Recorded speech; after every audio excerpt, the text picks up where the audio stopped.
días, estimado profesor. Nosotros le vamos a hablar sobre la replicación, la transcripción y la traducción del ADN. Para este video vamos a tratar de sintetizar al máximo cada uno de los contenidos impartidos en clase. A continuación procedemos con la explicación. Bueno, hoy les voy a hablar sobre cómo ocurre el proceso de la replicación del ADN. En primer lugar, vamos a tener que las dos hebras del ADN se separan. Para eso tenemos que utilizar la enzima que es conocida como la helicasa. Esta enzima de aquí rompe los enlaces de puentes de hidrógeno que mantienen unidas a las dos bases complementarias de las dos hebras. Una serie de proteínas también llamadas las estabilizadoras, estas nos van a ayudar a mantener separadas las 12 hebras durante todo este proceso. Luego, la doble hélice se separa formando una estructura bifurcada llamada la horquilla de replicación. Aquí es donde vamos a comenzar el proceso de replicación. Una de las dos cadenas, que es la cadena continua, que esta cadena de aquí va en el sentido de 5' a 3', que es la que está acá abajo. Y también vamos a tener otra cadena, que es la cadena rezagada, que está en la parte superior. Esta va a ir de 3' a 5'. También tenemos que recordar que ambas cadenas son antiparalelas. Esto significa que cada cadena actúa como un molde para sintetizar las nuevas cadenas, también que la direccionalidad de cada una, es decir, si es que es continua o es rezagada, determina la forma en la que se llevará a cabo la replicación. En este caso vamos a tener aquí la síntesis continua de replicación. Aquí lo que podemos ver es que la parte aquí amarilla, que es la polimerasa, esta es encargada de sintetizar los nucleótidos y formar las nuevas cadenas, pero sin embargo esta enzima solo puede empezar a trabajar a partir de un cebador, que aquí podemos verlo de color rojo, que esta cadena es una corta de pocos nucleótidos y se sintetiza por otra enzima, la ARN primasa, la rojita. Tenemos que son los cebadores de ARN, son un punto de inicio de la síntesis de la nueva cadena. El ADN polimerasa comienza aquí a sintetizar y posicionar los nucleótidos complementarios, desplazándose por toda la cadena molde de síntesis de cadena rezagada. Vamos a tener lo mismo aquí, de replicación descontinua del ADN con la polimerasa. Únicamente puede sintetizar también a las cadenas en sentido 5' a sentido 3'. Para sintetizar la nueva cadena rezagada, vamos a utilizar el ARN primasa, que añade un cebador de ARN, que es la parte roja aquí. Va a ayudar a que la polimerasa pueda sintetizar una porción. Luego esta cadena de ARN primasa agrega otro cebador un poco más grande para que el ADN polimerasa pueda sintetizar otro fragmento. Después la nueva cadena queda formada por fragmentos discontinuos, que se va a denominar los fragmentos de Okazaki. Estos son nombrados así por el honor al científico que los descubrió. Una vez que las dos cadenas nuevas están sintetizadas, otras enzimas involucradas eliminan y reemplazan los cebadores del ARN por el ADN, y así unen los fragmentos de Okazaki unos con otros, y de esta manera se obtienen las dos copias idénticas del ADN semiconservativas, ya que cada cadena hija conserva alguna hebra de la cadena madre. Bueno, si alguna vez se ha preguntado que como el cuerpo es aquel que va a leer el ADN para fabricar proteínas, todo va a comenzar con un proceso llamado transcripción, y hoy le voy a explicar de una forma muy sintetizada. Entonces, para ello debemos entender qué es la transcripción del ADN.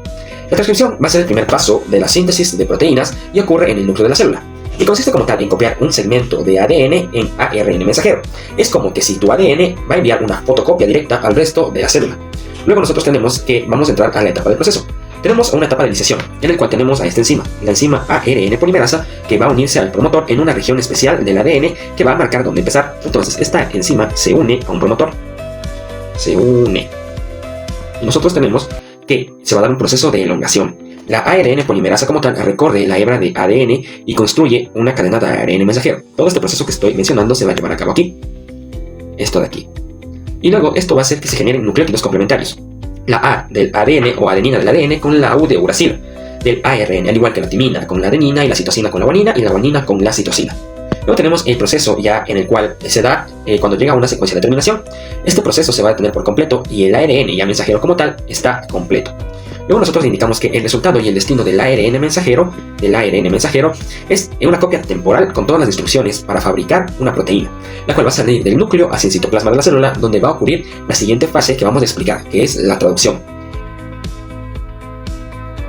Yo le voy a hablar sobre la traducción. Este es el proceso mediante el cual una célula utilizará la información genética que contiene el ARN mensajero para sintetizar proteínas. Aquí van a actuar el ARN mensajero, que va a transportar la información genética para la síntesis de proteínas desde el ADN hacia el citoplasma. Luego el ARN ribosomal es un componente estructural de los ribosomas que se encargará de leer la sustancia del ARN mensajero y traducirla en aminoácidos. Y finalmente el ARN de transferencia, que se encargará de transportar los aminoácidos a los ribosomas para que se sinteticen las proteínas.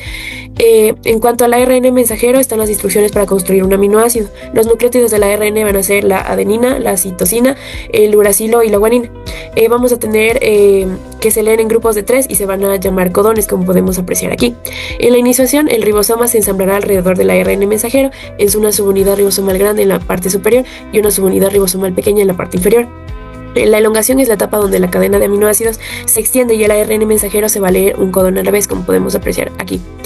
Listo. En cuanto al ARN de transferencia, los anticodones van a formar puentes que se van a unir a los codones, y también va a tener un aminoácido, como podemos apreciar en esta zona, lo que va a especificar al codón. En cuanto al proceso de la elongación como tal, los ARN de transferencia van a pasar por los sitios A, P y E respectivamente. Este proceso se va a repetir muchas veces conforme se van leyendo los nuevos codones y se agregarán los nuevos aminoácidos a la cadena.